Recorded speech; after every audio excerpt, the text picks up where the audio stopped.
نابالغ لڑکا لڑکی کا ایجاب و قبول کرنا۔ منال صاحب لاہور سے پوچھتے ہیں، کسی مجلس میں نابالغ کزنز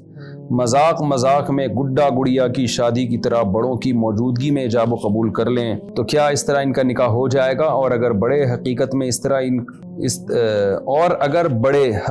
اس طرح ان کا نکاح کروانا چاہیں تو کیا نکاح ہو جائے گا؟ نابالغ لڑکا لڑکی ان کے تصرفات شریعت میں کالعدم ہے۔ نابالغ کی نہ طلاق ہوتی ہے نہ نکاح ہوتا ہے، یعنی اگر وہ کرے گا بھی تو کالعدم ہے۔ البتہ ان کے بڑے اگر ان کا ایجاب و قبول خود کر لیں، یعنی لڑکے کا باپ کہہ دے، بڑے نہیں بلکہ ان کے ولی، لڑکے کا باپ کہہ دے کہ میں نے اپنے بیٹے کا نکاح تمہاری بیٹی سے کیا، اور لڑکی جو نابالغ ہے اس کا باپ کہہ دے میں نے اپنی بچی کی طرف سے قبول کیا، تو پھر نکاح ہو جائے گا۔ لیکن یہ ضرورت کے وقت ہے، بلا ضرورت اس طرح کرنا ٹھیک نہیں ہے، کیونکہ نابالغ کو نکاح کی ضرورت نہیں ہے۔ ضرورت بعض دفعہ پڑ سکتی ہے، بہت سارے حالات کسی پر بھی آ سکتے ہیں، لڑکی کا آپ کو خطرہ ہے کہ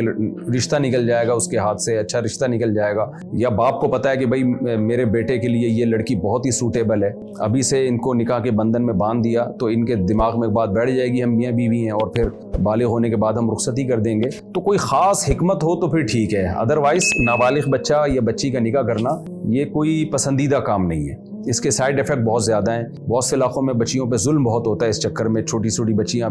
ناسمجھ ہوتی ہیں، ان کو اٹھا کے کسی بھی ہاتھ پکڑا دیتے ہیں اور یعنی نکاح کر دیتے ہیں، پھر رخصتی تو بلوغت کے بعد ہی کرتے ہیں لیکن نکاح کر کے جو ہے وہ ظلم ہوتا ہے ان بچیوں کے اوپر۔ تو اس لیے علماء نے کبھی بھی اس عمل کو اپریشیٹ نہیں کیا ہے، نابالغ بچہ بچی کا نکاح کا بلوغت کا انتظار کرنا چاہیے، البتہ جہاں ضرورت ہوگی تو وہاں پھر جائز ہے، تو ہاں بالغ ہونے کے بعد پھر ان کے نکاح میں جلدی کرنی چاہیے۔ لیکن میں نے بتا دیا کہ نابالغ لڑکا لڑکی خود نکاح کریں گے تو نہیں ہوگا، جہاں کوئی شدید ضرورت ہو تو اس میں پھر شریعت میں یہ ہے کہ لڑکے کی طرف سے اس کا باپ اور لڑکی کی طرف سے بھی اس کا باپ، یہ دونوں ایجاب و قبول کریں گے، اور مہر بھی مہر مثل طے ہوگا۔ مہر مثل کا مطلب لڑکی کا چونکہ نابالغ ہے نا تو اس کا کم مہر نہیں رکھ سکتے، وہی مہر ہوگا جو اس خاندان میں لڑکیوں کا مہر ہوتا ہے، اس طرح سے اگر نکاح کر دیا تو نکاح ہو جائے گا، ادروائز خود یہ نکاح کریں گے تو نہیں ہوگا۔